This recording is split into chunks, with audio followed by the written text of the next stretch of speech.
اعوذ باللہ من الشیطان الرجیم بسم اللہ الرحمن الرحیم الحمد للہ الذی جعلنا من المتمسکین بولایت علی بن ابی طالب اللہم صلی علی محمد وآل محمد وعجل فرج آل محمد۔ السلام علیکم ورحمۃ اللہ وبرکاتہ۔ یا علی علیہ السلام مدد۔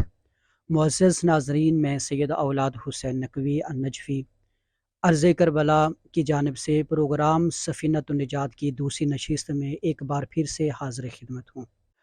ناظرین، اس پروگرام سفینۃ النجات کا مقصد آپ کے دلوں کو معرفت کربلا سے منور کرنا ہے، جس کی پہلی نشست میں ہم حرم امام حسین علیہ السلام کے مرکزی باب قبلہ پر گفتگو کر چکے ہیں۔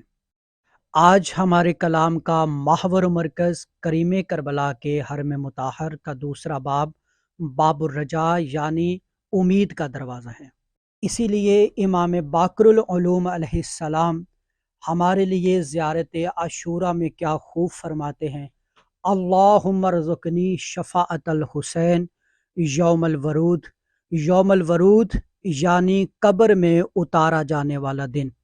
اے اللہ، ہمیں امام حسین علیہ السلام کی اس دن شفاعت نصیب فرما جب ہمیں قبر میں اتارا جانے لگے۔ جب کسی گناہ گار کو قبر میں اتارا جائے گا اور اس گناہ گار کے پاس کوئی سہارا نہ ہوگا، پس اس گناہ گار کی ایک ہی امید ہوگی، جسے زبان عشق میں کریم کربلا کہتے ہیں۔ ناظرین کرام، اسی امید کی وجہ سے حرم مطہر امام حسین علیہ السلام کے دوسرے باب کا نام باب الرجا ہے۔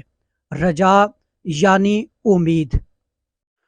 امید کیسی امید کہ جب دشت نینوا میں خور جیسے آسی کی ڈگمگاتی ہوئی کشتی کو بھی امید نظر آنے لگی کہ اتنی بڑی گستاخی کے باوجود جناب حر اس امید پر شہنشاہ کربلا کے خیام کی طرف چلے کہ یہ تو ازل کے کریم ہیں، میری بھور میں پھنسی کشتی کا کنارہ، نواب کربلا، لخت جگر مصطفیٰ، مرتضیٰ کے نور عین، زہرا سلام اللہ علیہا کے دل کے چین ہی دے سکتے ہیں۔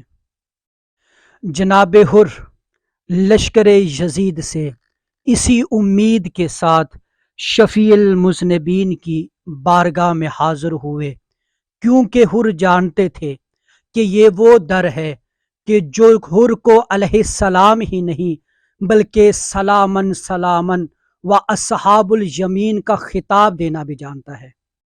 ایک امید لیے مادر حسین 1400 سال سے شکستہ پہلو، زخمی ہاتھ، مجروح آنکھ اور شہادت محسن کے ساتھ قبر میں بے قرار ہیں۔ ایک حسرت لیے امید آل محمد مہدی دوراں کا انتظار کر رہی ہے اور ایک ہی صدا بلند کرتی ہے: متا تخرج یا مہدی ولدی، اے میرے بیٹے مہدی، آپ کب خروج کرو گے کہ آپ ہی ہم آل محمد کی امید ہو۔ ضرور بنت پیمبر رو رو کر کہتی ہوں گی: میرے نور عین جو پوری کائنات کی امید ہیں، وہ بھی علی اکبر کے سینے کو دیکھ کر انتقام کی امید میں الاجل الاجل کی صدائیں دیتے ہیں۔ یہ تھی ہماری دوسری نشست۔ امید کرتے ہیں ہماری یہ ادنا سی کاوش آپ کی علمی تشنگی دور کرنے میں مددگار ثابت ہوگی۔ اس دعا کے ساتھ ہمیں اجازت دیں کہ مولا کائنات ہمیں حقیقی معنوں میں معرفت کربلا کو سمجھنے کی توفیق عطا فرمائیں۔ ہمارے چینل عرض کربلا کو سبسکرائب کریں، ویڈیو کو لائک کریں، شیئر کریں اور اپنی قیمتی آراء نیچے کمنٹس باکس میں ضرور دیں۔ شکریہ۔ اللہ حافظ و ناصر، والسلام۔